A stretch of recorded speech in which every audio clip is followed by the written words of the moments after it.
Alrighty, so let's see if we can do some video today. Digger, leave that feed sack alone. Alright, we've got to clean this driveway up because we have a load of hay coming today. And as you can see, I'm just about out of hay, just a little bit left. So we're going to bag it up and have it ready to feed the goats tonight because I just fed them their breakfast. So here we go. No, not for dogs.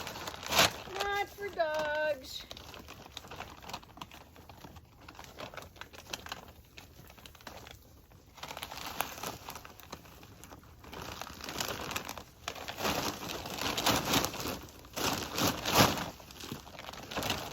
No, leave it alone. You're too big, dude.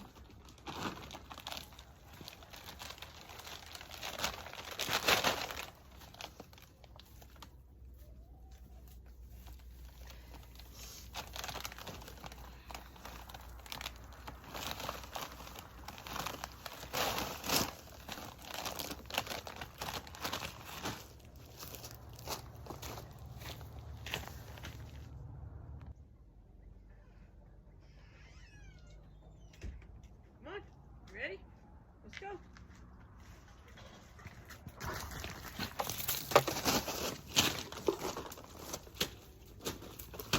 Watch out for the zoomies.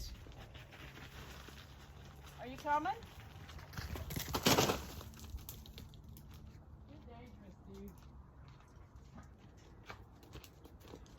Had to feed Digger his breakfast.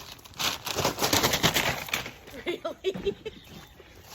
I hope we got that on video. No! That is not for dogs. No! No! No! Chill out, dude. Knock it off.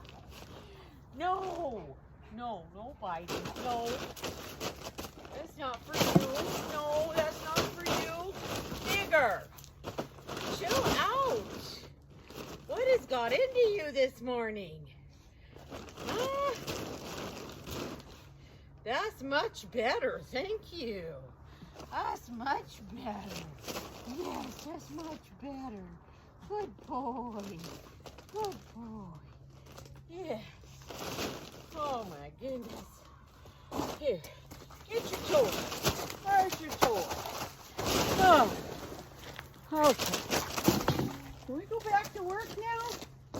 Hmm?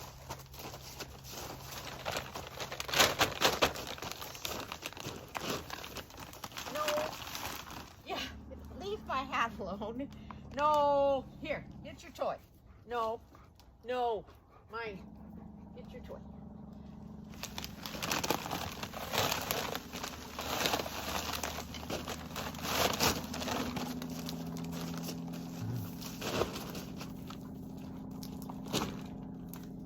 I don't know about that boy.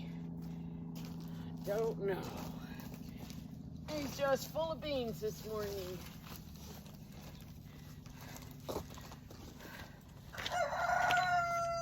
Okay, I had to put Digger in his kennel to eat his breakfast because he wasn't going to do that by himself. He was just going to be out here being in the way and being a pain in the butt. So I got all the flakes of hay packed up. Now I'm going to bag up the nice hay that's loose.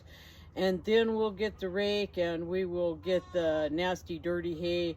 And I dump that in the chicken pens.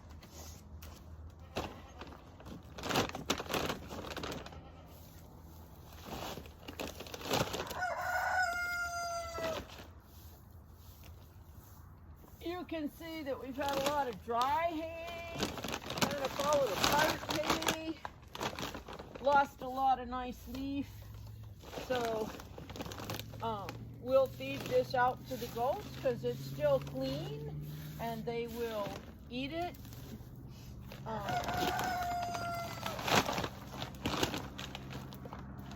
It's the dirty stuff underneath that's been wet and rained on because the tarp didn't cover everything, or the ground was wet. That stuff we won't put in the goat pen. We will give that to the chickens. The chickens will enjoy it, and they will get a lot of benefit from the fine leaf, and even if it's kind of starting to get nasty. The chickens will still get some nutrition from the leaf, and they will also like it if they find some bugs in there.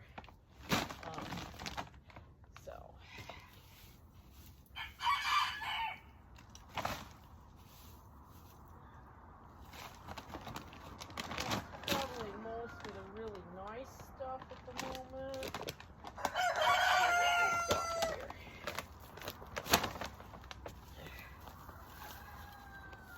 It's been 2 or 3 weeks since I did this, so this is, or maybe even longer for some parts. I don't usually get completely out of hay before I get a delivery. Usually there's part of the stack is left, and I don't get to clean under that part. Oh, that one's busted. So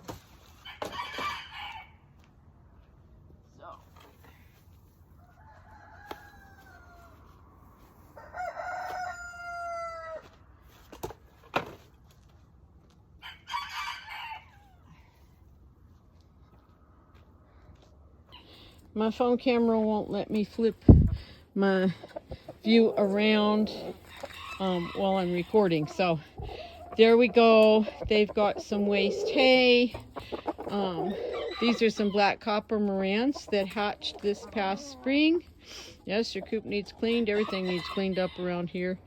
And anyway, they will get some benefit from that. They'll get protein, they'll get calcium. What they don't eat will become part of the bedding and part of the compost later on and improve the whole garden and everything. All right, I'll bring y'all some real breakfast later. Okay, guys? Right now, I gotta finish getting ready for that hay delivery.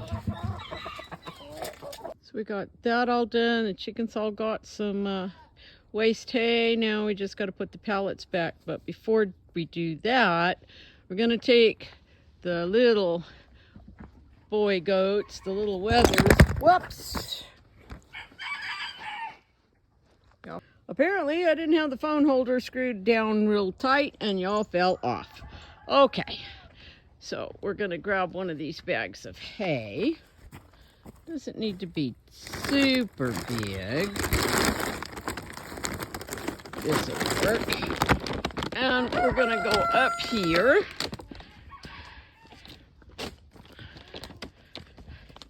And we're gonna give it to our little wethers. If you've seen some of my other videos last spring, you know we had 2 sets of twin boys born. Hello, boys. Hello, boys. Yeah. And they're getting pretty big now. They eat as much as 4 big goats. They've already had 1 flake of hay this morning, but they're ready for more. So let's see if I can manage a camera, a bag of hay, and a bunch of silly goats all at the same time.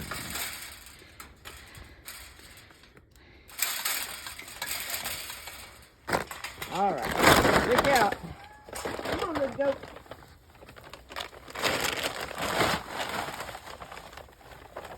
There you go.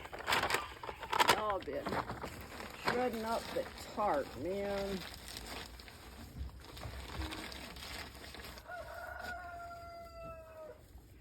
And y'all need some water. We'll get you some water in a little bit.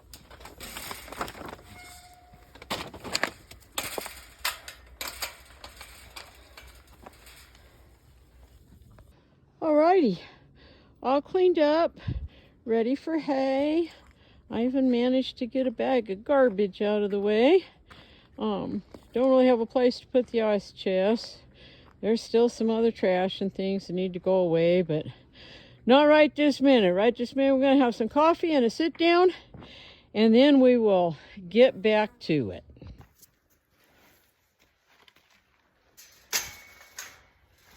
you doing, Latte? Hmm?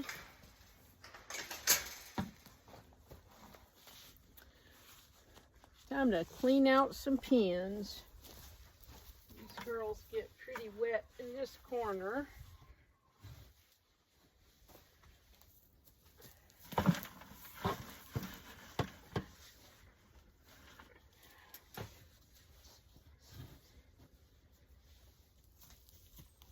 Everybody wants to pee over here.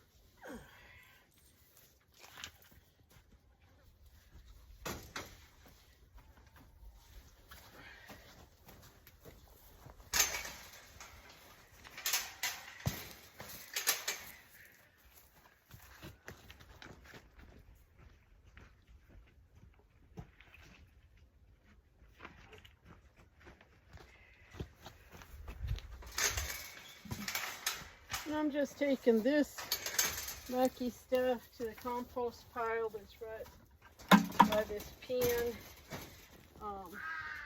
Those are my long-term compost piles where we put butchering waste, we put dog poo,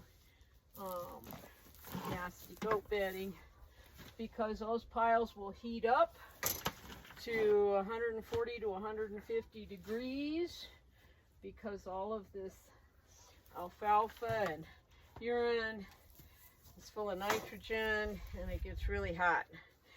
And then that helps kill any pathogens that might be in there. But we still let it sit for a year or so before we use this one.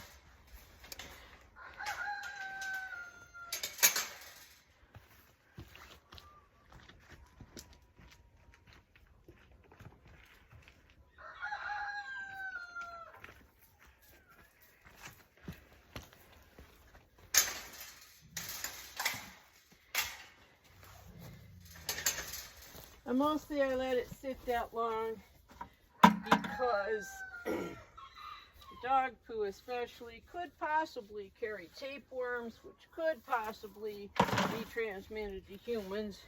So we don't want to use that in a garden where we might have splash up on vegetables or something like that.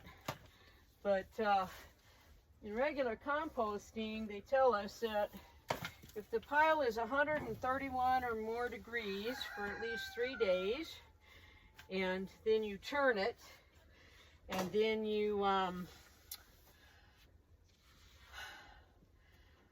let it get to 131 or hotter again in the middle, and you keep doing that. It takes like turning it every 3 or 4 days, checking the moisture content and stuff, until the whole pile has been through that process. Then you've killed off the E. coli, you've killed off the listeria, you've killed off coccidiosis, you've killed off a whole bunch of other nasty things. What are you barking at? I see you. Are you barking at me, silly boy?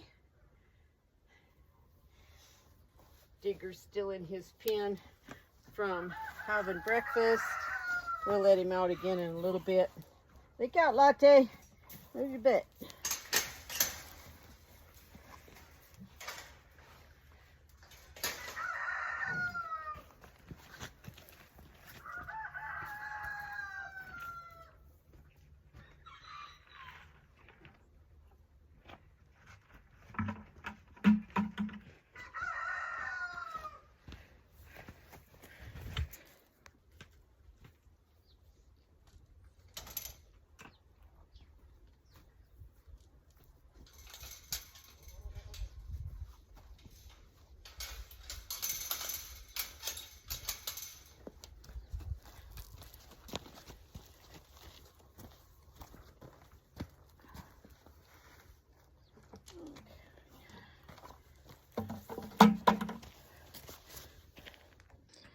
So, time to feed chickens.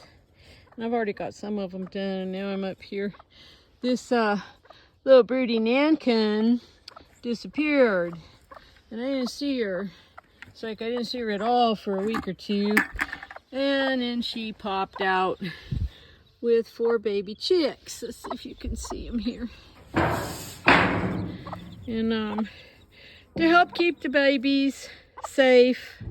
Because when they hatched, I was still seeing a little king snake every once in a while. And they were just right size for that snake. So we put them in here to help keep them safe. They're getting bigger now. We'll probably put them in one of the little chicken houses and put the family back together because Dad's just out running the yard right now. So, but it's time to feed. And what I have been doing is you can see that, is I've been soaking my crumble in some cheese whey. So it makes it moister. We don't lose the fines.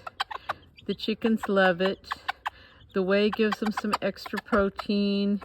And of course the cheese cultures give them some extra probiotics.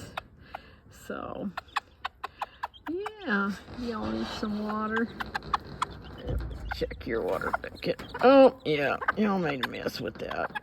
Okay, let's get that out and get you some water. Alright, so we're still in the middle of feeding the chickens, but while I was getting water for that little broody and her babies, I cleaned out Latte's water bucket. I'm watering some plants over here.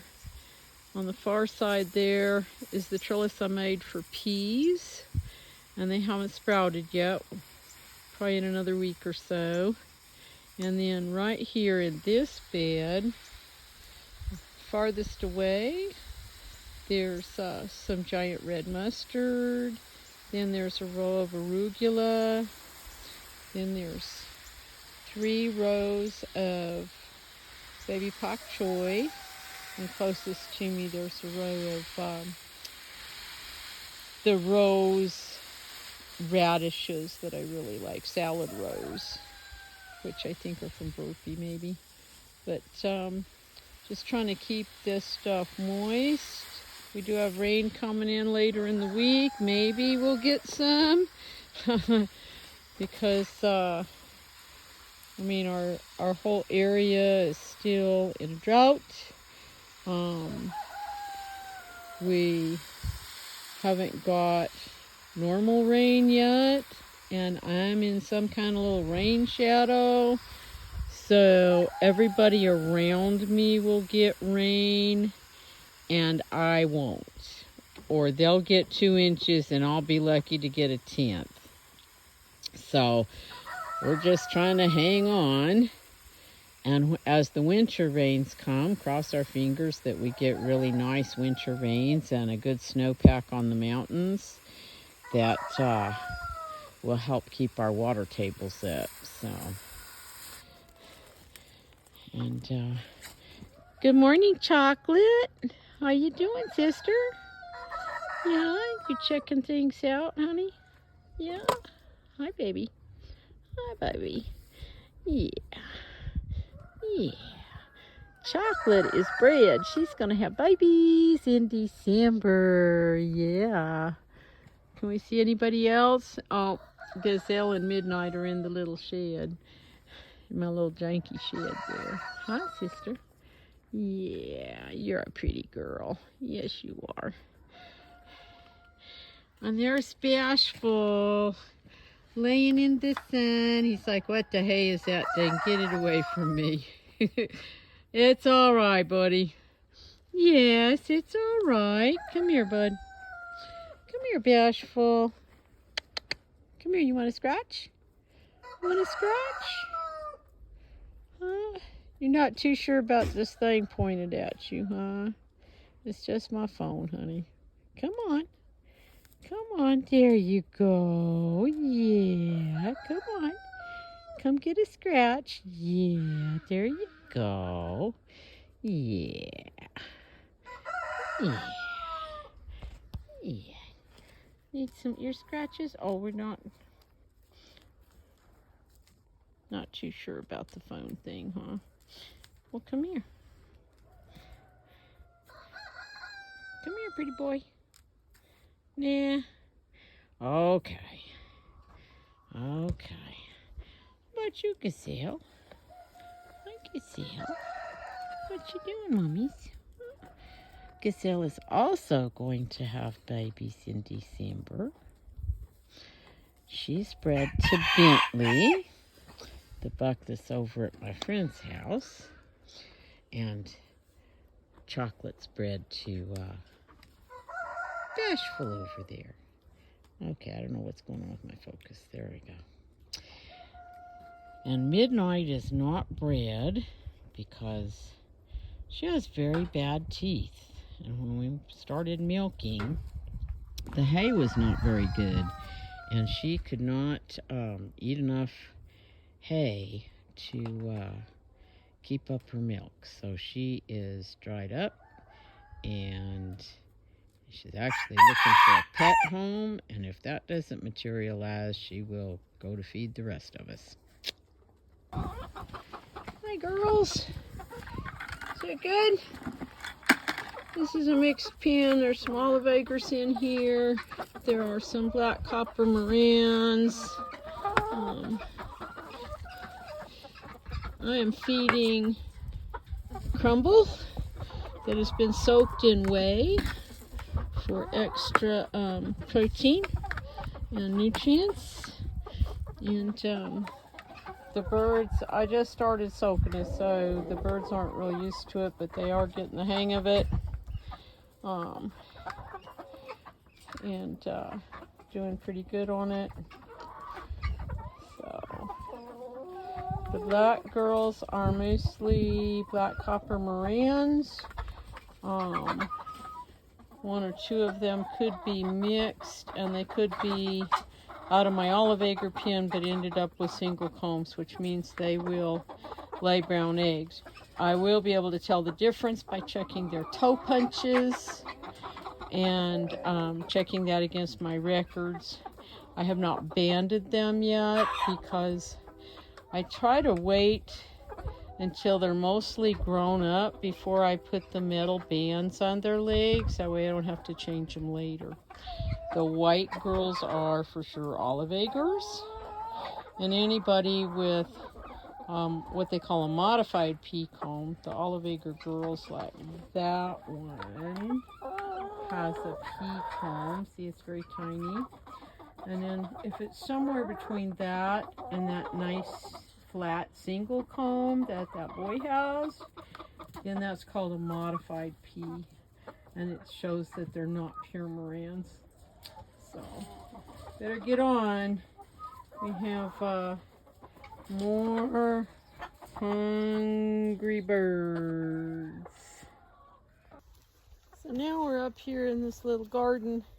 I'm hoping that the root knot nematodes are gone out of here. We've had chickens in here a couple of summers now in the little houses, like that little broody is in here that I showed you earlier. But I'm going to finish digging this bed right here, and then we're going to amend it and haul some compost and see if we can get some things planted for the winter and early spring. So all I'm doing is I'm just putting my digging fork down as deep as I can get it and loosening the ground up, and I'm pulling out a lot of rock.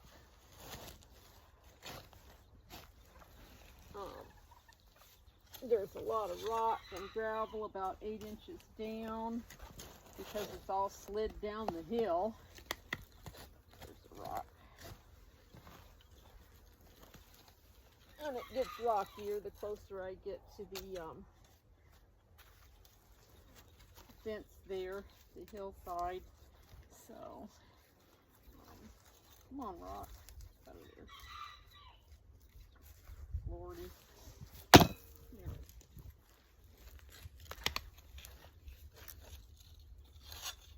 When you're digging, you don't want to turn the dirt over and invert your layers. You want to keep your topsoil on top and your subsoil underneath.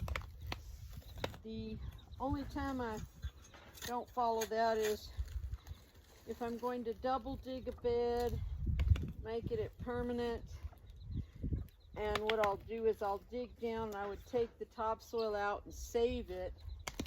And then I would go underneath and dig out the rocks, and I would dig out the subsoil, and I would usually put them in the pathways. And that raises up kind of a lip around the bed to help hold moisture and fertility, catch rainwater. But I'm not positive what's next in this area, so we're just basically going to do a bed. We're going to add amendments and grow stuff in here. This is a possible site for a permanent greenhouse with like a wooden frame made out of doors and windows. That's going to be a lot of work. It's going to need a big foundation. It's going to need a big retaining wall to hold the hill back. So that's a ways off. But if I'm going to do that work, I don't want to have a real permanent bed system. You know, I don't want to do all that work if I'm going to just be tromping on it and ripping it out and stuff later to do foundations and things for a greenhouse. So what we end up doing here in the future remains to be seen. There's some more rocks down there, I think.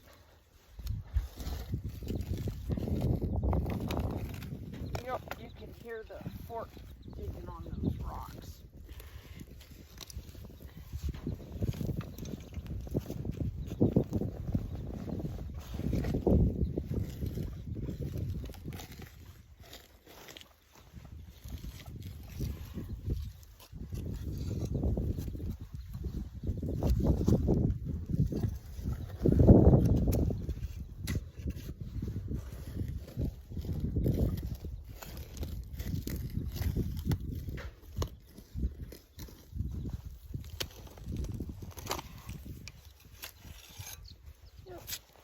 More rocks.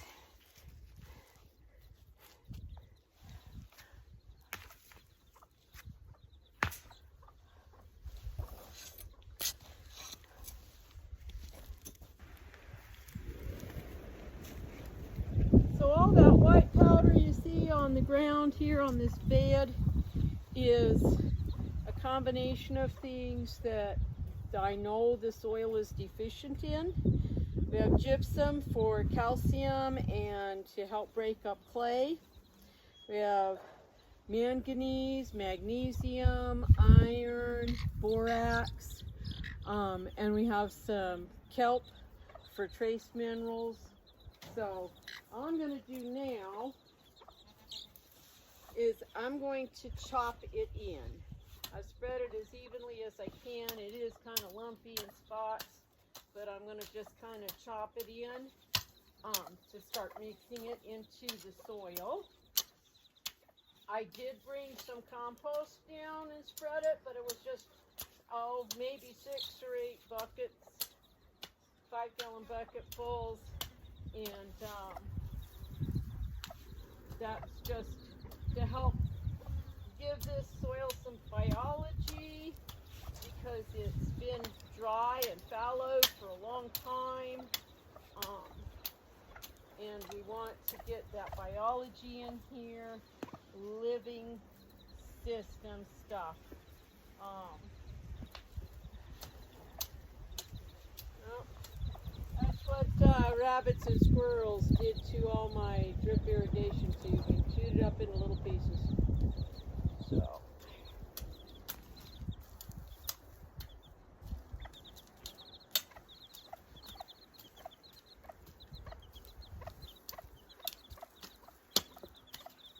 Another big rock. We will probably find rocks in here for years and years.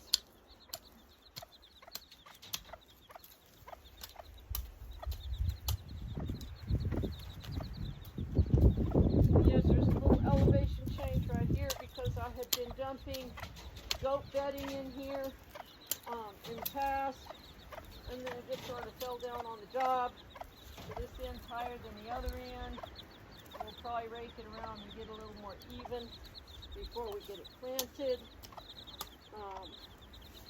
right now, I want to get these amendments mixed into the soil, and then we're going to water it, because biology needs water.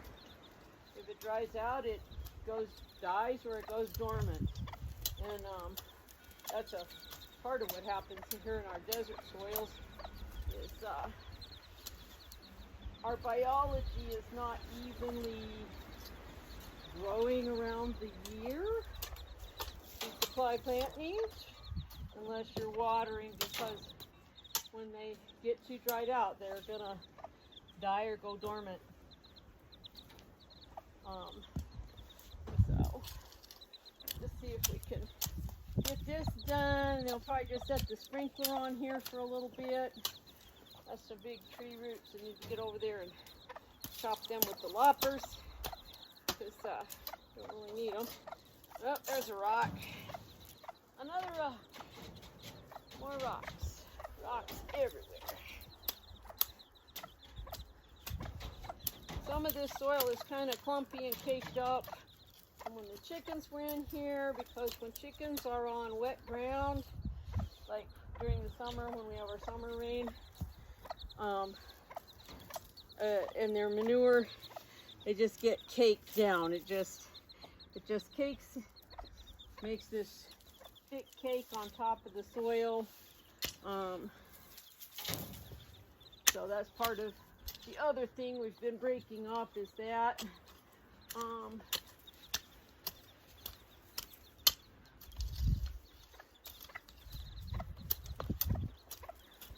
This is also helping, chopping also helps get the amendments distributed a little bit better and gets them down into the top couple of inches of soil.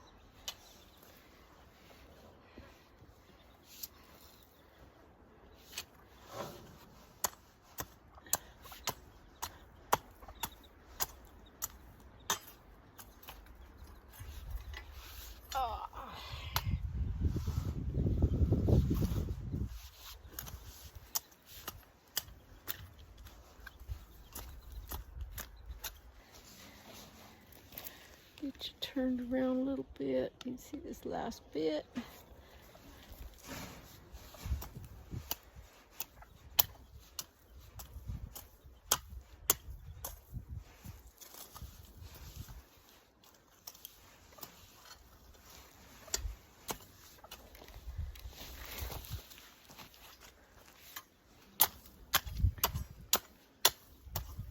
You can hear all those rocks in there.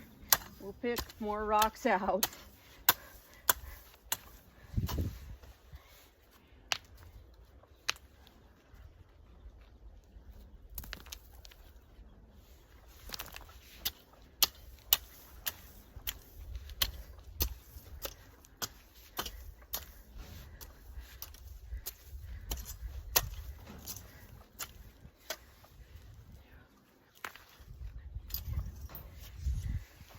One of the reasons I add the mineral amendments and don't just use compost and manure is because I'm importing a lot of alfalfa, and alfalfa is very high in nitrogen, and while it does feed the biology, and the biology helps unlock minerals that were previously not available to the plants in the soil, you know, too much of a good thing. So one of the things I'll do is I add the minerals, because that helps balance out all of that alfalfa and all that nitrogen. If you have major issues with aphids, especially in the spring, that's because your growth is too sappy, you have too much nitrogen and not enough minerals. And even just the gypsum is really helpful there, kind of buffers things. So, alrighty, and that's it for now, because we have some other projects I gotta get to. We got our hay delivery, 8 bales of alfalfa. Got it mostly covered up. I need a little bit more hay to feed tonight, and then I'll finish covering that up. See what Digger's doing up here. What you doing, Digger dog? Oh, I hear little goats. They think they're starving. I ate lunch. I went in the house and sat down a while and went and did some dishes, some kitchen stuff, cleaned up the wood stove, came out and got a little bit of dry wood, scrap wood.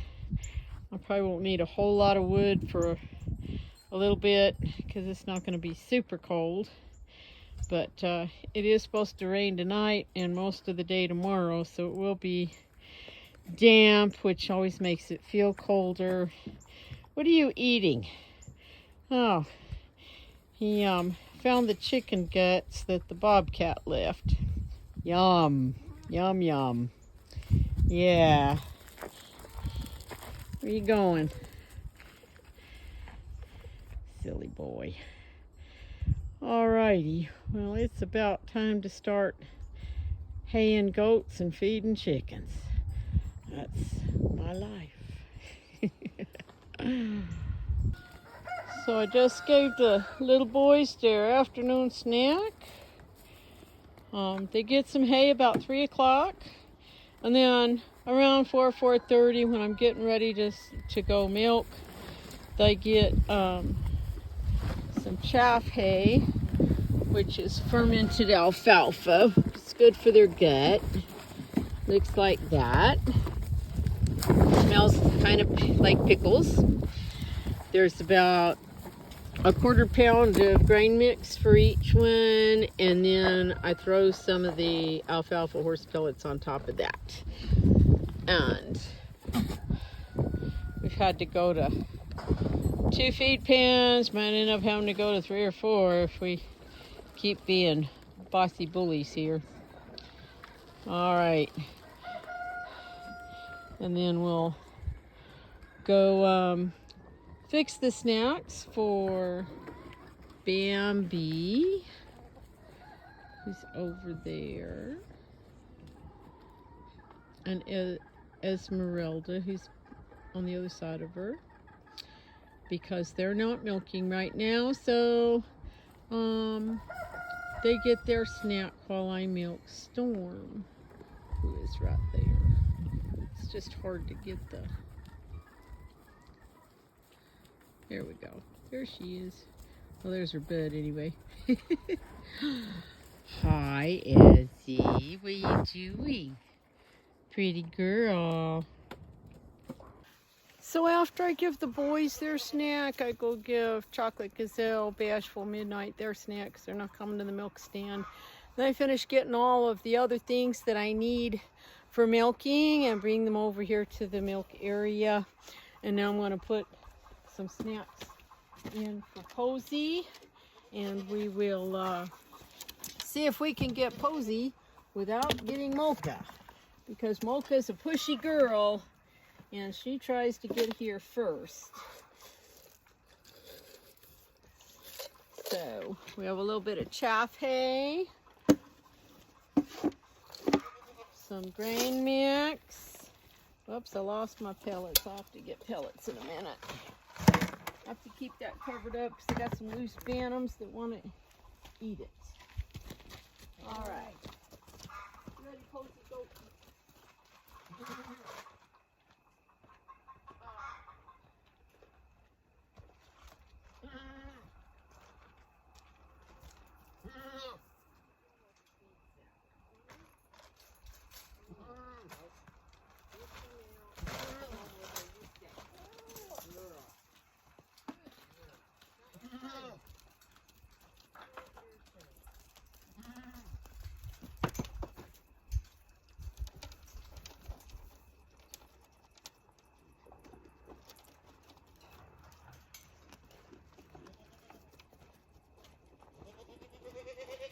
Yes, I know.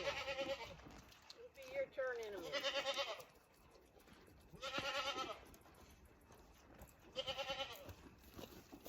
Good girl, Posey, go. Good girl.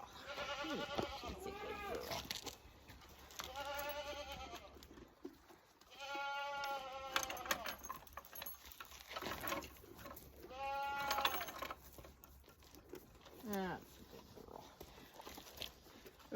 let me run get you some pellets.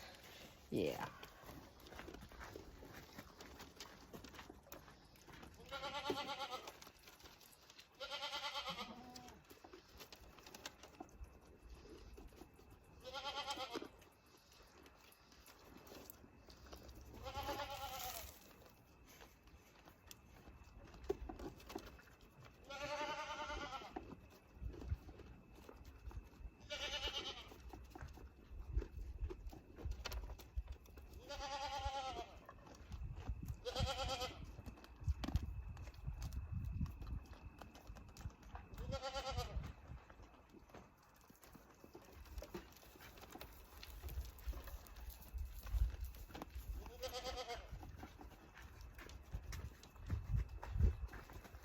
Okay, I'm back. I got pellets. Whoops. Didn't mean to make everybody seasick there. You need some pellets, honey? Posey likes the alfalfa horse pellets. She also likes her grain.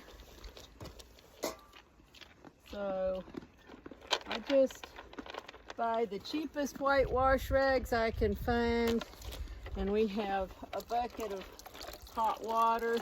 Starts out hot, but all right.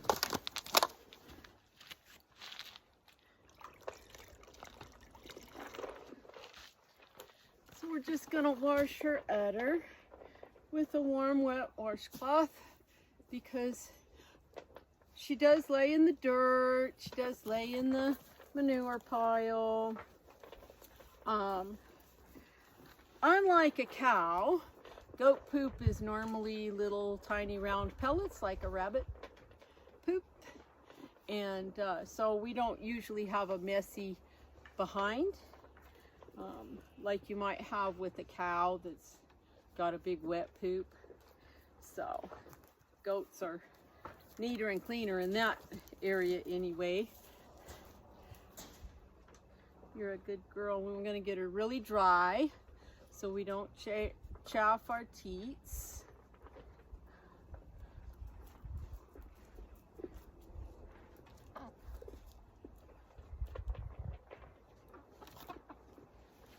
And dry my hands. I'm going to give her a little more grain. She can have her snack while we're milking. Yes.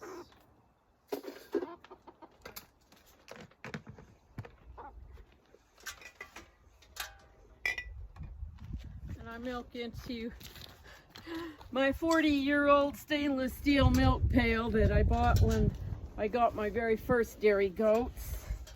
And then I'll pour off into the glass jar, and each of my jars has a different colored lid, and that way I know when I go to the house, I know who gave me how much milk. Milk fluctuates from day to day, week to week, and over the seasons. When these girls start coming into heat, in anywhere from July to September they'll start, and those couple days they're getting ready to go into heat, they come into a standing heat, and then they're going out of heat, and those days milk production goes down, and then it gradually comes back up a little bit. Come on, Posey goat. They tend to, as the days get shorter, each heat cycle, their milk goes down and it doesn't come back up as high as it was before. Until now, Posey has been milking about 18 months now, and last winter she had been giving me 4 pints of milk a day most of the summer, and through the fall then she dropped down to about 3, and by Christmas we were down to about between 1.5 and 2, and then as the days got longer and warmer in the spring and the hay quality came up better, then she came back up to 4 pints a day, and she stayed at that, probably till about August, when she's about mid-August, she started to come into heat, and then she started to go down a little bit. And I did breed her. I bred her to my buckets here, Bashful. Will you quit? You're such a stinker. And then, so she's due in, I can't remember now, February maybe. And she'll, we'll dry her off probably around Thanksgiving or so. We'll start drying her off. What, you need a little bit more snack?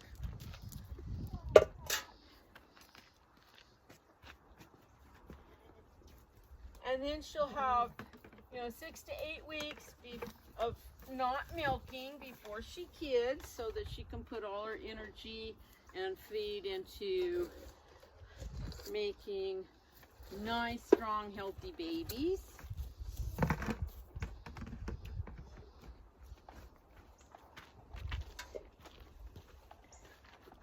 And then,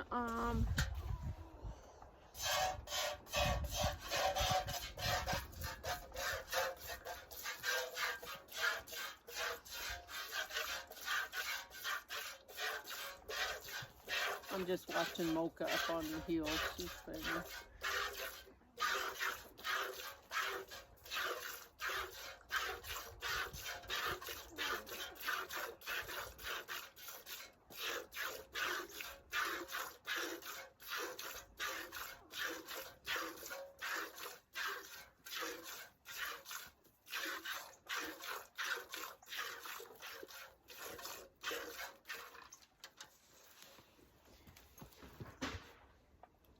If we lived where we had good amounts of rain and more like woods and weedy type pastures and things, these girls could get most of their living directly from the land, just going out and browsing.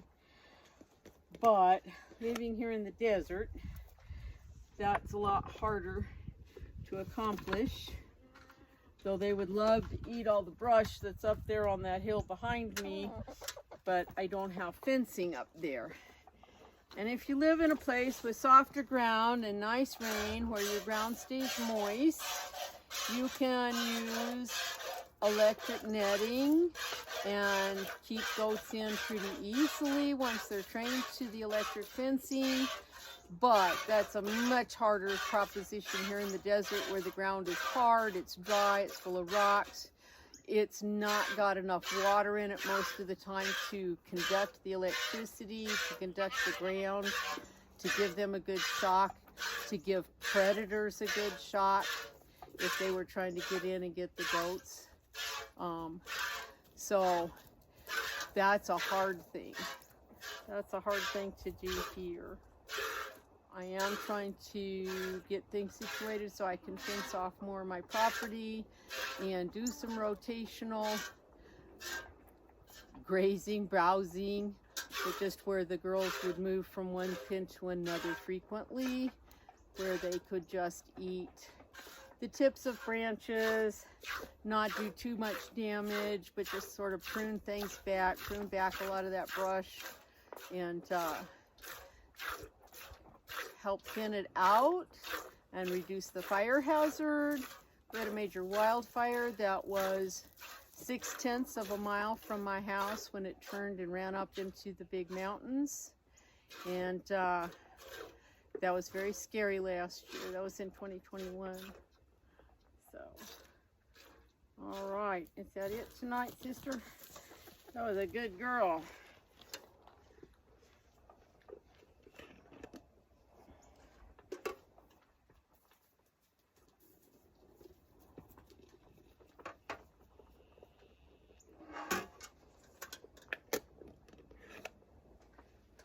So, if you can see it, there's a lot of foam on the top, but she's really close to 2.5 pints, probably a little closer to 3, but that top part is foam. So we'll see when we get in the house exactly how much there is.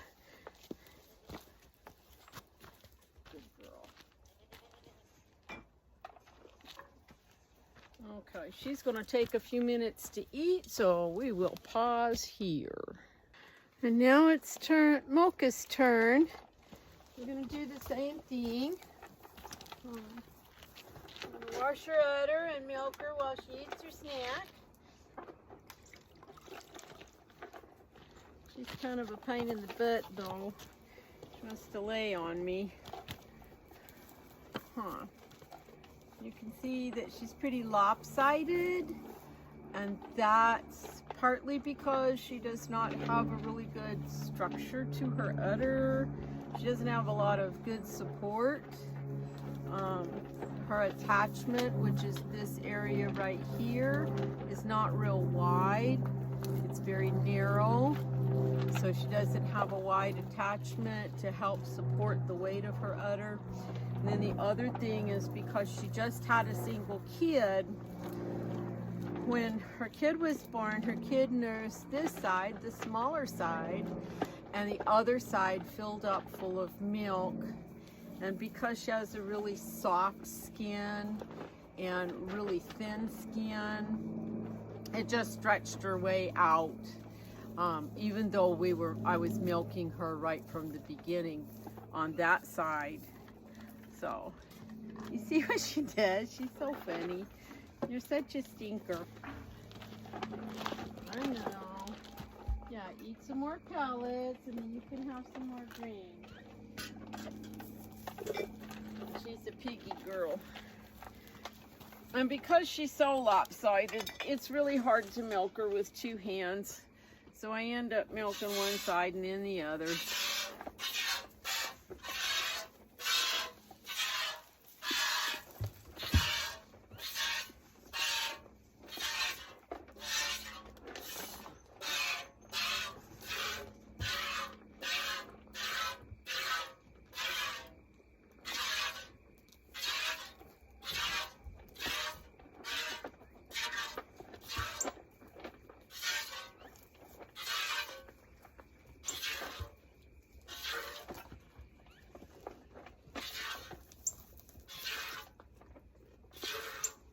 And no, milking does not hurt the goats.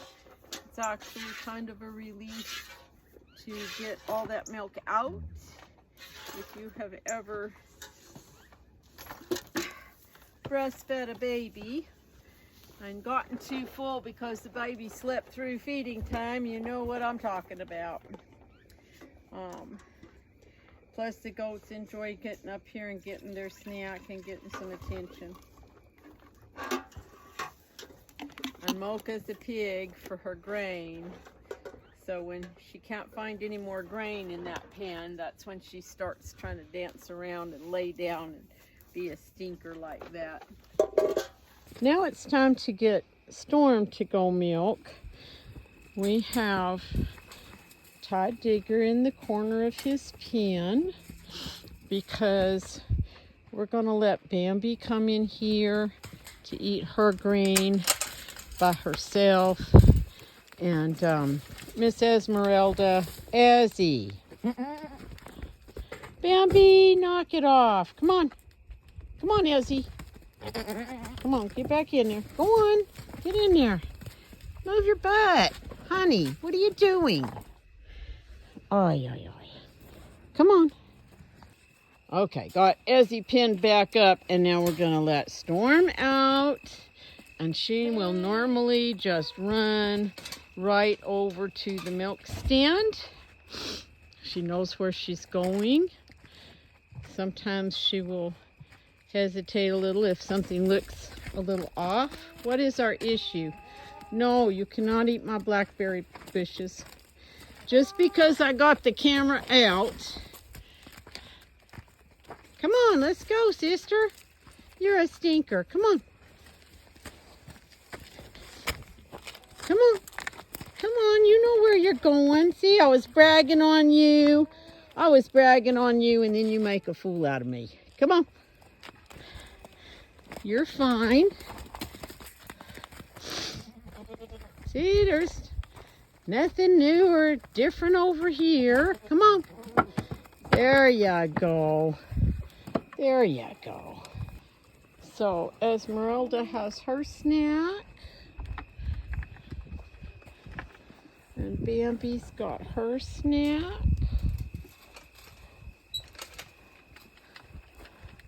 And now we're going to go milk Storm.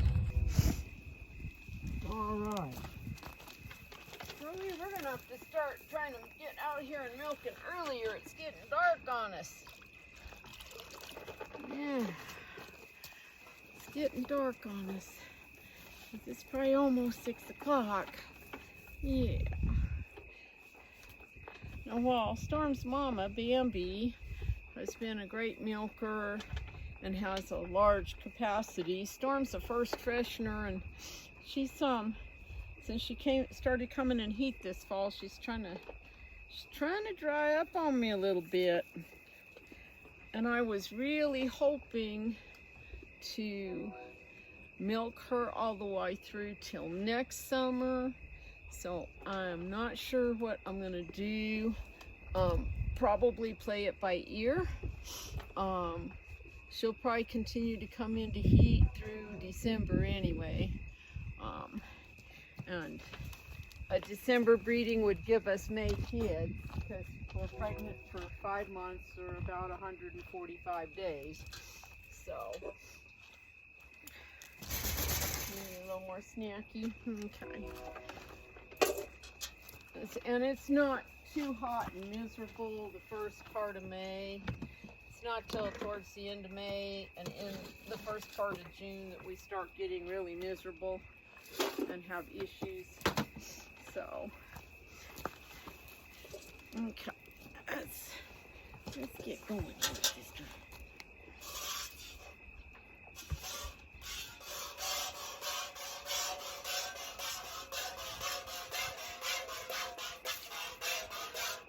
She is pretty easy to milk. She's got nice teats. I can get about 3 fingers on them, which is more than I even did on Cozy and Mocha's small side.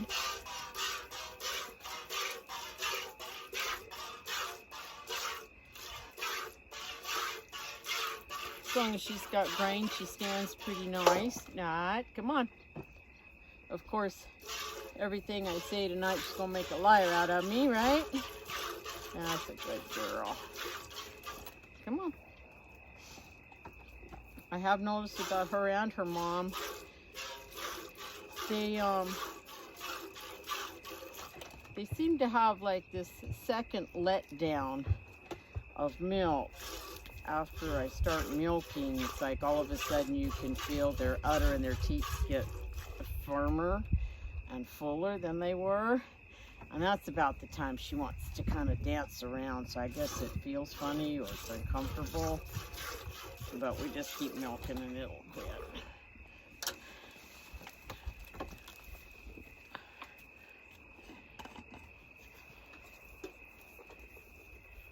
And yes, I pour milk off frequently, because that way if somebody does stick their foot in the bucket or flips manure in there or something, I haven't lost all the milk. So we pour off every couple minutes. Okay, so boy howdy, it got dark out here tonight really fast. So we're all done milking. We got everybody put back where they belong. Now I got to take things to the shed. Digger's out for one last run. Huh. No, get out of the goat food. Get out of the goat food.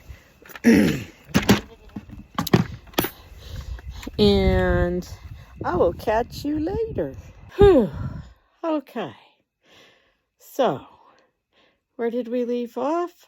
I think we were getting Storm off the milk stand. We put her back in her pen with Bambi and Esmeralda. And then we let Digger out to have a little run before he was going in for the night. We brought the milk to the house. We put all the stuff in the shed. We covered up the hay and secured the tarps because it's supposed to rain later tonight and most of the day tomorrow. So now we've filtered the milk and put it in the refrigerator, and we're waiting for the water to heat up so we can have a cup of hot tea and think about what we're going to eat for dinner. So, this is a pretty typical day at my place on a day that I don't have to work away from home. So, I am tired, but it's been a really good, productive day. I got a fair number of things done, made a little progress in some areas that needed progress. It's never enough. It's never finished. I tell my kids I'll have to live to be 120 because I have a to-do list a mile long. So, anyway, ta-ta for now. Catch you later.